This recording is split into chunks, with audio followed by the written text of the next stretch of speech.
Welcome to DIA Today, Democracy in America Today. I'm Matt Parks alongside David Corbin. Glad to have you with us to explore the ideas behind today's headlines. My left eye sees pollution. Those dirty fuels are burning. The earth's whole climate's churning. Clean energy solution. My right eye scans the bill. Fossil fuels are cheap. Wind and solar too steep. Drill, baby, drill. Predefined, misaligned, polarized division. Shuttered mind, worse than blind.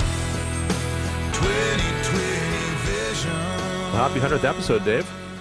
It's great news. I didn't know we were at 100, and then you texted the other day, so that's good. That's great to make it to 100. I think we've been at this for 5 years, but we took a good break off for about 2.5 years in between. Yep. So, but real neat to kind of think back about all those episodes, and of course, we got started right in the middle of COVID, where things were just up in the air, and then all of the politics around that, and then just the elections the last 5 to 6 years. It's been an interesting time. So hopefully it's made for many a good show for the listening audience. And I know the question is, do we have 100 more in us? So we'll find out. Yeah.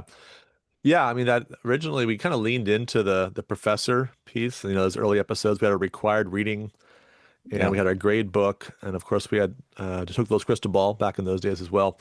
But the format was basically, let's look at the headlines for the week, and then let's respond to that with some reading that would put that in context. And that worked, I think, pretty well. And, we were doing that, as you said, right through the really early days of COVID. We started like in May 2020. I think it was the third episode was George Floyd. And then we got into the election, obviously, of 2020 and all the aftermath of the election of 2020.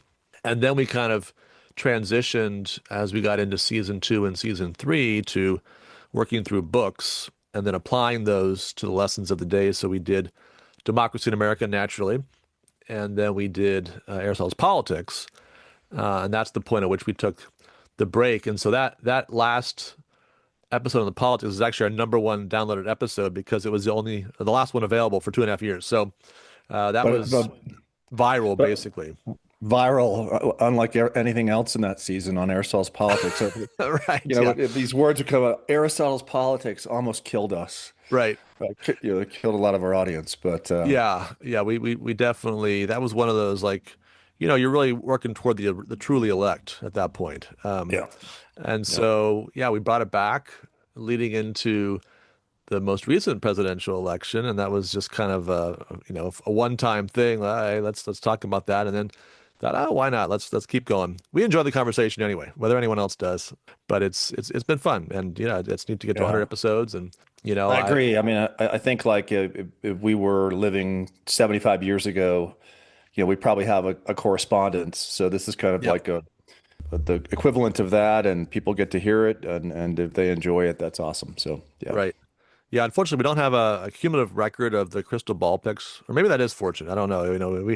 We had kept track of it. I think some years we were doing a lot of football picks, but we've done we've made a lot of mistakes. Let's just face it on the crystal ball. Right. We'll come back to that at the end of the show. See how we did on the most recent elections. Not great, but we are now in the middle of a series of episodes where we're working our way through another book in honor of our great late mentor, Angelo M. Codevilla. The book, Fighting Enemies, Foreign and Domestic, The Legacy of Angelo M. Codevilla. Last week we were on chapter 3 of 6, which was your chapter. And so why don't we start by reviewing that, and then we'll move ahead with chapter 4 by Steve Heyward, called The Compleat Political Thinker. Yeah, so our last show, we covered the chapter I wrote, Angelo Codevilla's America, Possession for All Time. My main argument in that chapter is that first and foremost, Angelo Codevilla was an American, an American thinker who was trying to use political thought to better his regime. And you had to do that by understanding what regimes were and understanding that the American regime had been changing over the last 50 years, and to ask, well, why has it been changing? And now, what do we do? So you can't understand what to do if you don't know what got you there. And when you get to that point where you know what got you there, okay, now you can exercise your moral agency. and you can emphasizing the right way about doing the right thing and having clarity about what the right thing is to do, pursue that ultimate objective by doing right by your country. So that really was the chapter in a nutshell. His attempt to galvanize Americans to do just that. And I think, Matt, there are a lot of similarities. We take up similar themes in Codeville's work, both myself and the author of chapter 4 of the book, Steve Heyward, whose chapter is Hmm. titled The Complete Political Thinker. Both he and I focus on the character of nations. We focus on the ruling class. We focus on his interpretation of Machiavelli and repurposing of Machiavelli. So there'll be a lot of parallels between our last show and this show. Yeah, one of the things I think that came out of that episode, at least that struck me, is just the way that Dr. Codevilla thought about the American people. So you think about the founders who understood that we were flawed, we were sinful, we were selfish, but we were also people that could make sound judgments, that were capable of self-government, that could be pushed toward ever higher degrees of responsible behavior, both individually and collectively. And then, in the Jacksonian period, you kind of get to the elevation of the common man, right? Where the common man can't be wrong, can do no wrong, judgments are always right. That was not Dr. Codevilla, right? He knew the many could be wrong. But then you get into the 20th century and late 20th century, 21st century, and you have this contempt for the common man and the need for the expert to really determine everything for us and to, make judgments about really everyday kind of matters, ordinary things that the average person is quite competent to determine and much more so competent, in fact, than any expert could ever be in terms of applying it to their own situation. So I think he was a nice return to the founder's view of the average American citizen. That's why he wanted to elevate that citizen, who had been debased in the modern progressive era by the progressive reliance upon the expert and frankly contempt for the way that the average American lives their life in terms of private morality and fellowship and those kinds of things. And so he wanted to restore something of that founder's balanced view of who we are as citizens and to give us the confidence to re-engage in the public square in a way that would allow us to really achieve self-government in the way the founders envisioned it. Yeah, and I would add that I think that's a historical theme in Western civilization. That to what degree can you trust the common man? And the two most powerful, thrusts within Western intellectual and spiritual thought grant the human being a status that they're not granted in most other civilizations and societies. Socratic way of approaching understanding, wisdom, and so on, we begin from the ground up. We have the ability within us to be able to understand through common sense the world. Now we've got to make our way forward to understand bigger and bigger things, but it starts from the ground up. And I think likewise, when you read through the scriptures, there's over and over again an emphasis on just using your God-given wisdom and applying it to your situation in simple terms. It doesn't mean that God is simple, but it means that He has given us the ability to see things. And I think that, as you move into the modern world, it's the crazy irony is that we've called empowered modern man while actually taking away his ability to rule himself. And I think that irked Codevilla, and especially when applied to the American regime. So I think let's begin with our study of the Heyward chapter, the Complete Political Thinker. It's interesting he spells complete Compleat, which is a traditional way of spelling what a comprehensive or authoritative thinker does. That person is someone who kind of possesses within themselves just the power of discernment.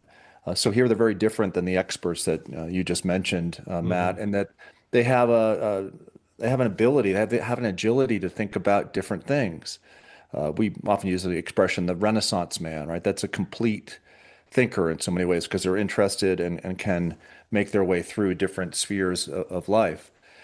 I think the other thing about the complete political thinker is that they have a certain ability to be original or creative or to use candor in their thought because their tendency of that type of person is to be able to think outside the box rather than to repeat what's actually said within the box. So this is kind of where Heyward starts, I think, just in the title of the chapter itself.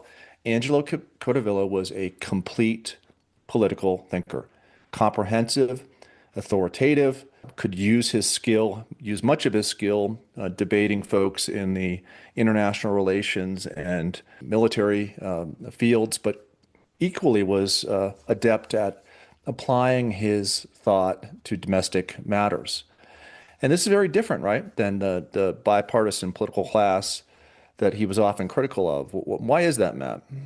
Well, I think at one level, he was somebody who was just thinking deeper than they were. And so, people have their various areas of expertise. And so you want a comment on the latest relations with China, and you've got your Rolodex full of certain thinkers at various think tanks or universities who are China experts, and you talk to them about that. And then something happens over in Africa, and who are our Africa experts, and let's talk to them. And then what's the latest going on in Eastern Europe, and who do we talk to about that? And there's just a different approach to the approach that Dr. Codevilla took. You think about all the things that he was able to write competently on and deeply on, from arms control and the physics of missile defense to Thucydides and Machiavelli and everything in between. And the reason he could do that was because he understood that there was something tying all this together, that there was God who had established nature. There was certain things that were characteristics of human beings per se, and not just human beings in one continent or another, or in one connection between two countries or another. Now, we said he did the homework. He didn't just have sort of broad general principles that he was always applying in sort of abstract ways. So he knew about the details of relations between this part of India and that part of Pakistan. But he also understood that you need to run these things through some more fundamental ways of thinking about human relations. And because of that, when he dug into a problem, he had a framework that he could use to discern what needed to be discerned and to direct policy and to criticize the elites as they took wrong paths. There were things he'd come back to. He had some foundations that he was always building upon that allowed him to be helpful in commenting on such a variety of fields and issues. Yeah, and a couple of those were reality and human contingency and logic. And so Yeah. these are kind of basic elements of the human experience. And these are very different than the way that the bipartisan ruling class has kind of looked at things. And Heyward has, I think, makes two really excellent points here that in which he's defining the characteristic of Codevilla as a complete thinker. The first is that one of Codevilla's greatest talents was cutting through the prevailing sentimental nonsense and cliches that attempt to confine and predetermine policy and strategy. So that's always out there, sentimental nonsense and cliches. This is how we do things. Well, Codevilla didn't think about the world that way because that's too confining, and that prejudices your ability to practice proper policy and strategy. The second one's kind of interesting. It's a little bit different. Codevilla would never think that a problem could be solved simply by converting a fundamental issue into a technical one. So even though he had technical expertise, was a physics major, et cetera, technical solutions, right, to fundamental problems almost never work. Process solutions to fundamental problems almost never work. So don't be tempted by, on the one hand, sentimental nonsense and cliches, or on the other hand, over trusting your ability to solve matters technically. One thing that's funny when you read the news at an arm's length distance is that you'd often notice the same kind of cliches that all of a sudden just pop up out of nowhere. All of a sudden, everybody's talking about too big to fail, and no one talked about too big to fail before, and now all of a sudden everything's about too big to fail. And where's the idea come from? Who's the parent? What's the foundation for it? What's the argument? It doesn't really matter. We're all saying it. And we're all repeating it. We're all chanting it almost in some kind of almost religious ceremonial way. And Dr. Codevilla would then come up to you and say, "Now, what do you mean by that?" And you'd Yeah. have to say, "Oh, I don't know what I mean by that. I just heard that, and everyone's saying that. That's what I mean by that." And he would examine those kinds of cliches that would arise, again, seemingly out of the ether. And all of a sudden, the talking points out of Washington, everyone's on the same page, and we're all concerned with the same question. And he would just have that distance to be able to say, "Yeah, but why? Hmm. Is anything changed today that wasn't true yesterday? And if not, why are we talking in new terms? Why are we taking up a cause that would have seemed nonsensical a week ago, 2 weeks ago? So he was constantly challenging those kind of assumptions and had that distance, that critical distance where he sort of almost laugh at the new speak that was emerging day by day and respond to it with penetrating questions that challenge you to really explain the idea and often expose that there was really no idea at the core of the matter. Yeah, I think if you were to ask Codevilla what the second most important book in American history is, he'd say beyond the Bible, the dictionary, Webster's dictionary. He was always suggesting that we kind of return to the dictionary, look up what a word means, and understand it in its real terms, like how words are representations of a correlation to reality. So oftentimes when these cliches were put out there, he'd like, well, let's look at that word, right? Too big to fail, right? Well, why too big, right? And he would go through how the actual expression doesn't make any sense whatsoever. But then where he'd end up with is this is the reason why we use an expression like that. We Hmm. have something like too big to fail because we have people who rule over us who don't want their own projects to fail. So they Right. define their own projects as too big and then they're made secure. So he'd always kind of get to the bottom of the matter as to how the cliche came into being in the first place and why the invention of the cliche often benefited the party he was pushing it forth. Yeah, we had a good example of that this last week or two.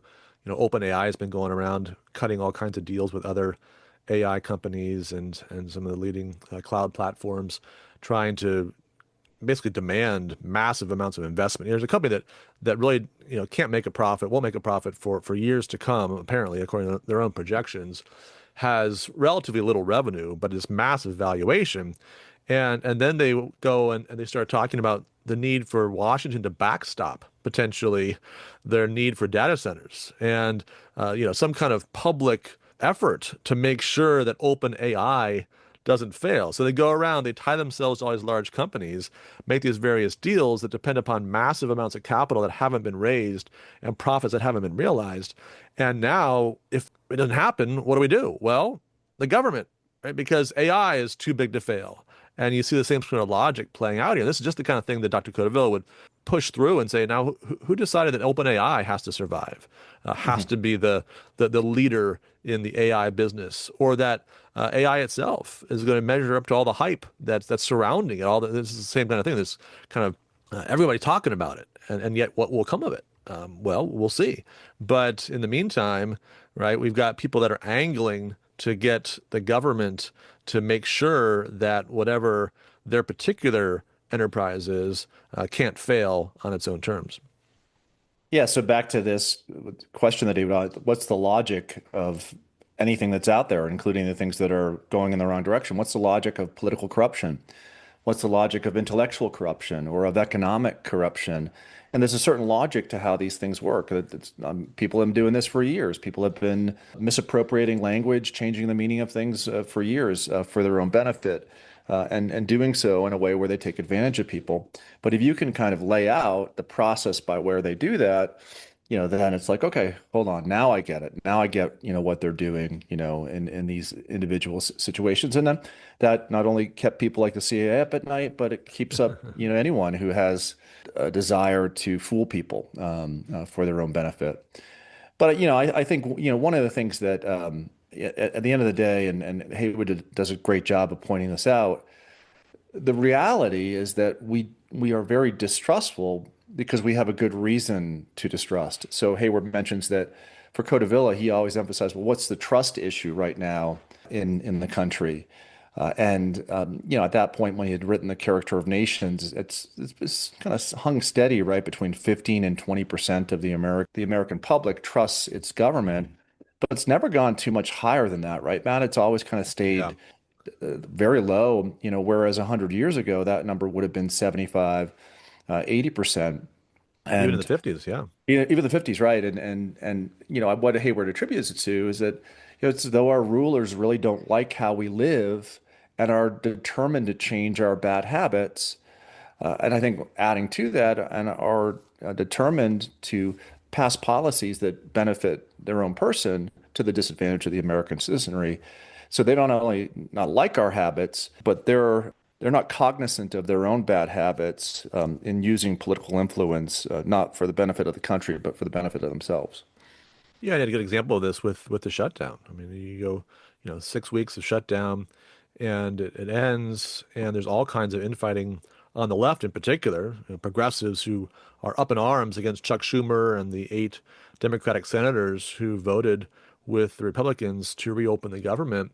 And there's not really, anything that comes out of it other than here we go again, right? The government can't be trusted to do the most basic thing, which is to just keep going, right? All right. So this is where that trust begins to diminish and stay low because the most basic competency, right? You've got to have a budget, right, in order to spend money on the vital things. Forget the wasted money, leave that aside, but the most vital things have to have a budget to fund them. And the Congress can't do that.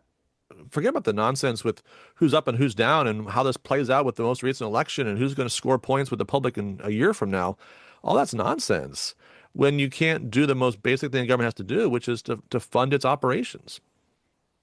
Yeah, and this gets to the kind of conclusion of the chapter where Heyward places himself as Codevilla looking forward in the next 25, 50 years in the American regime. When you ask the question, what then are we to do as conservatives? Heyward replies that conservatives need something bold that will provoke debate about fundamentals. And in like understanding Codevilla's disposition, how would you have a good debate about fundamentals? So here are the three things that Heyward puts forward as proposals. How might you restore respect for the American family? So have special tax provisions for the one income, three plus kid families. Really, really interesting idea. I'll go through each of these three and then talk about them, Matt. Second one, restoring competency. You just mentioned this, the basic functions of government. And what's it mean to be a citizen? What's it mean to have your rights secured? What's it mean to have the basic functions of government go on in a regular way? Might we suggest national military service again? So another Heyward idea.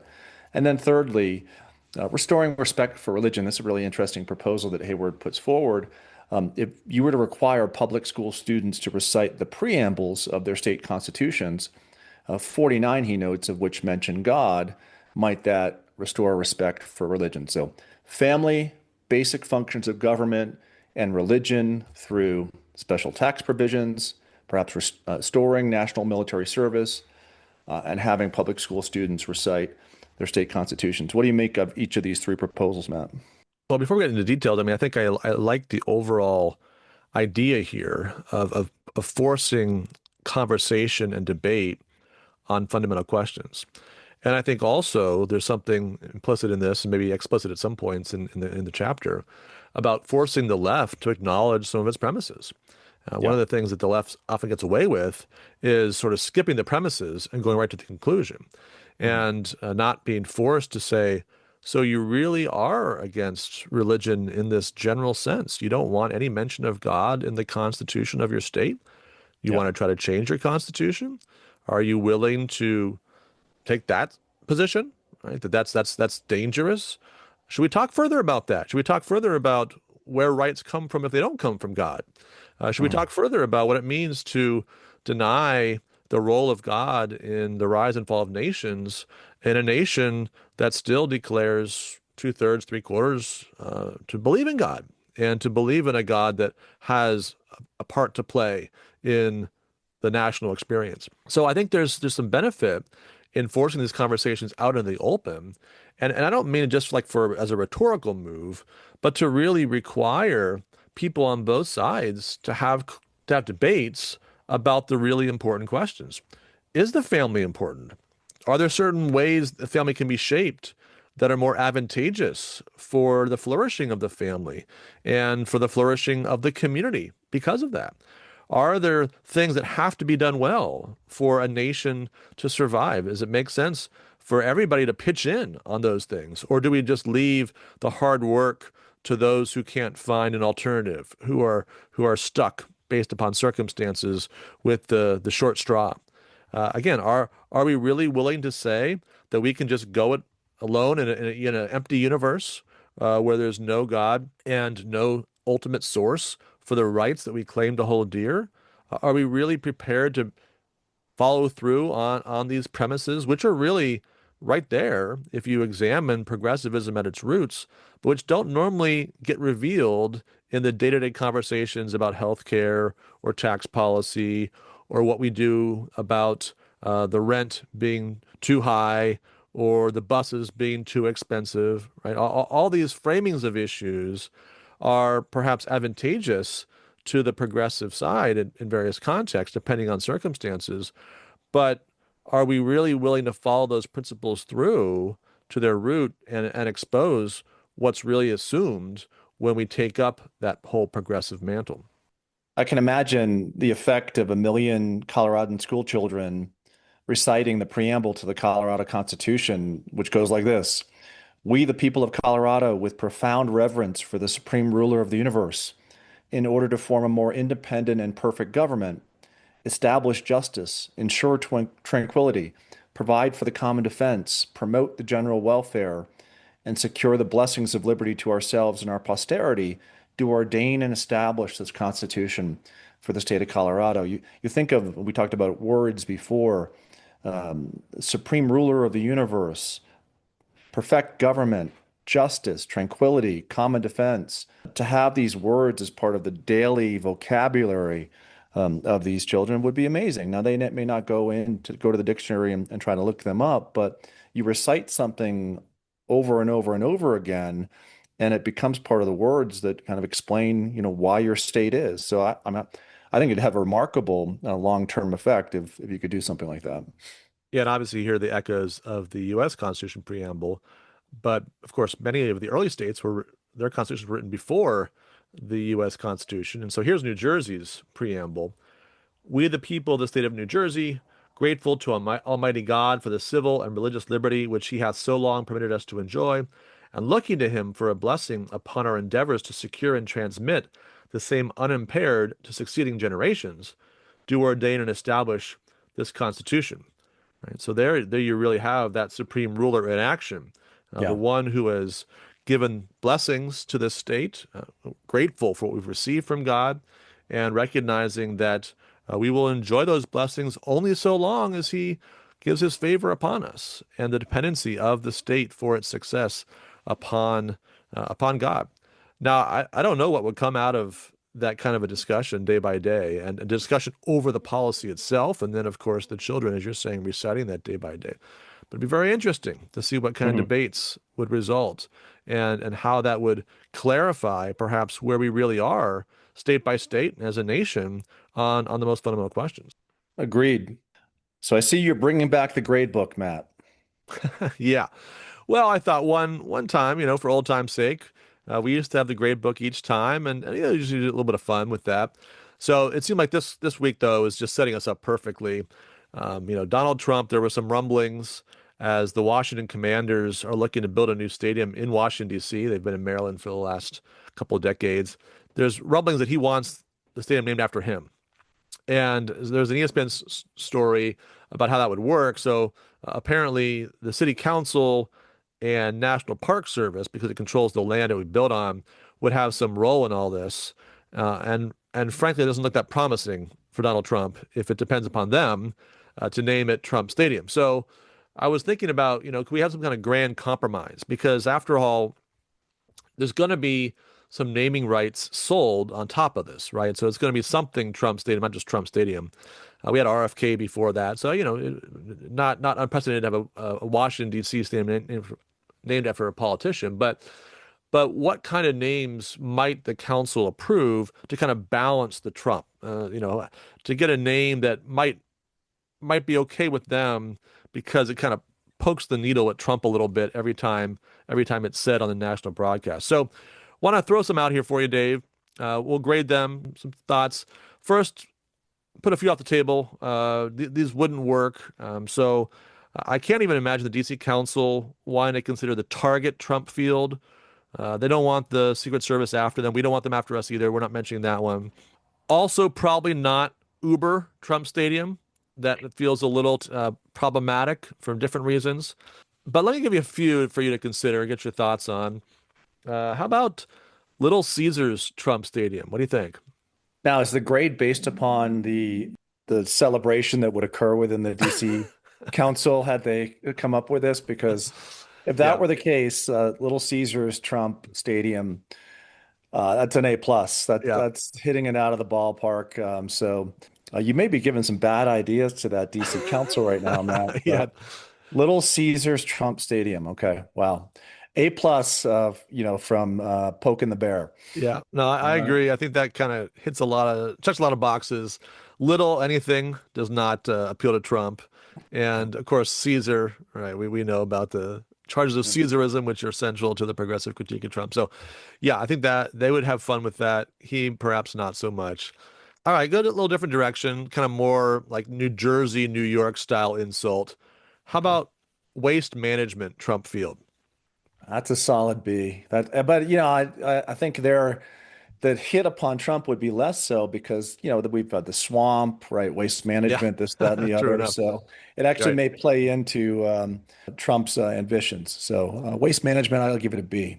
Yeah, and those are his people now, right? So that's, he's going to embrace that perhaps. I think that there's a lot of perhaps unionized or otherwise waste management employees or people in that general field that are solid Trump voters. So he might be willing to just take that one on and kind of wrap himself in the American flag of the everyman there. But I'm a Commanders fan. Like I'm going to waste management field today. Yeah. It's not. I'm going to tailgate at waste management. It's like yeah. Not great. All right. Now this one's a little more direct. Progressive Trump Park. Wow, that'd be a good hit as well. I'm going to give that one an A minus. So, although it could be misinterpreted, right, as well. So we talked about how people don't use the dictionary that much anymore. Is Trump a progressive? So, Right, yeah. right. Yeah, I think certainly the hard internet progressive left would not like that combination, perhaps. I can't Mhm. imagine that they'd want anything to do with Trump, even in an ironic way. Okay, now this one he'd probably appreciate, and so probably not likely to be adopted. But what about just McTrump Stadium? We don't have to go McDonald's because everyone knows Mick anything is McDonald's, right? So just go straight to McTrump Stadium. I'd change it to McDonald Trump Stadium. Okay, So, well yeah, there you but go, there you you had go. Better Donald yet, and Trump in it. yeah. I think he'd love that. I mean, it wouldn't be a hit on him. I mean, he'd probably think that's an A plus. Yeah. McDonald Trump Stadium. So, yeah, No, that's that'd brilliant, be his actually. favorite. Yep. All right. That's the Trump A plus right there. Yep. All right, a couple others. Into it, Trump Field. Yeah, I was thinking about this one because as we're heading toward, 2028, it's, well, who's the post-Trump field going to be? Yeah. Can we intuit who the Trump field, will be? So it has a little bit of a 2028 presidential politics written over it. I'll give that a C plus. It's Okay. Yeah, I kind of like it. Are you into it? yeah. Are There's you, are another angle. Into it, Trump. you, Yeah. So I yeah. could see how you could play with that one a little bit. Have a good time with that one. Okay, last one. Another one that's pretty much on the nose here. Robin Hood Trump Park. What do you think? Wow. Trump would love that. And I think he sees himself as a modern day Robin Hood. So I imagine he'd be all in favor of that, but the left would never give the park that name. No, yeah, I think I have a hard time with that. Good, that passes the DC Council. All right, we've given some ideas. We'll see how it plays out. There's more conversation to be had on this topic, but we've at least done our part there. Well, we're going to wrap it up as we do typically with our crystal ball. Dave, congratulations. You did get the World Series champion correct. Dodgers took an extra game, but we're not going to hold that against you. That's Come still on. pretty Can't impressive. do that. That's No, no. Now, the politics predictions of the last oof. episode, however, not great. Uh, Republicans have to learn how to get out in odd elections. I just don't think that they do that well. And that, Yeah. and in all seriousness, if that type of trend continues on beyond the Trump years, then you're gonna have a hard time. It can't just be Trump's on the ballot. That's important to vote. And it's always important to vote. Right. I mean, the odd years are the toughest, but then you've got the even year elections, again, where there's been, a considerable challenge with turnout for Republicans in those years as well. And of course, that's going to determine what the last 2 years of the Trump presidency is going to be about. I mean, if you've got a Democratic Congress or at least a Democratic House, impeachment 3.0 and all the rest, you're not getting anything done. So that's obvious, and yet it seemed like a tough sell for some of Trump's diehard supporters to get them to recognize that if you just want him to succeed, if nothing else, that's going to take some cooperation from Congress and you getting out there on those every other Tuesdays or odd year Tuesdays in November when you may not otherwise be inclined to vote. The prospect of a J.D. Vance or Marco Rubio victory in the presidential election in 2028, like you said, depends upon those 2026 congressional elections, which depend upon what's happening between now and November of next year. So you have to understand the logic of those connections if you actually want the Trump legacy to continue. Got a lot of extra politics in there just for fun, but we'll go back to sports for our predictions this time around. So we've got 2 weeks from today. We're taping on Thursday as usual, is Thanksgiving Day. And of course, lots of family and food and football. And so we're going to make our predictions for the 4 games that are scheduled for Thursday or Friday, Black Friday. We've got the early game on Thanksgiving Day, Packers at Lions. Dave, who do you like in that one? I like the Lions at home. I think that they always tend to play well in that game. The Packers, of course, are a great team this year as well. It's going to be a competitive end to the season in that division. But yeah, I like the Lions.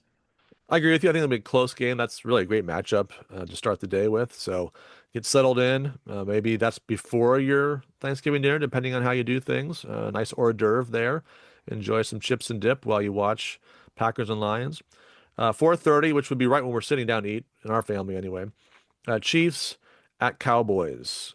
Interesting matchup there. Of course, Cowboys, the traditional host for Thanksgiving Day football, but not a great team this year.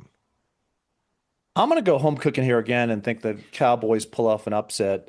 So yeah, I think Dallas surprises in this game. Okay, I want to take the Chiefs. I think it's about time they got things in gear. If they're going to make another deep run, they've got to start finding that extra gear that they often do find this time of year. So I think they'll maybe show that for us on Thanksgiving Day. Third game, 8:20, Bengals at the Ravens. Stick with the home team here, and Ravens take this one. I think they're going to go on a roll and probably compete for a high seed with the Patriots. Who would have thunk? Anyway, but I say the Ravens take this game. Yeah, they've got a game with the Patriots coming up a few weeks after that. That'll be very interesting if they both continue to win. I'm going to go with the Bengals. Joe Burrow might be back for that game. My fantasy team desperately needs him back for that game. So, I'm going to, maybe this is a wish or a hope more than anything else, but I think he comes back, doesn't miss a beat, 4 touchdown passes, and leads them on to glory. Your fantasy team desperately needs many things, Matt. We'll start But with I Joe Burrow. agree that Joe Burrow is one of them. Saquon, where are you? Yeah, Yeah. you're right. We go down the list. All right, last game is Friday, the new Black Friday game.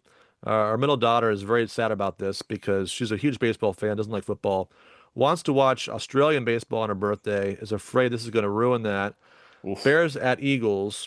What do you think, Dave? Got to go with the home team again, the Eagles. I just they're a lot. They're not a perfect team right now, but I think that they'll be able to pull it together and beat the Bears that day. Yeah, I think that's probably the easiest call if we're not looking at the point spread anyway. I would take the Eagles as well. Bears, are showing some signs with Caleb Williams and new head coach and all that, but not quite yet, I don't think, ready to knock off the defending Super Bowl champions in Philadelphia on Black Friday. All right, well, we'll leave it there for this episode. Thank you, as always, for listening and joining us. You can reach out to us at democracyinamerica@gmail.com. You can also find us on Instagram and YouTube. We'll look forward to talking again real soon. 2020 vision.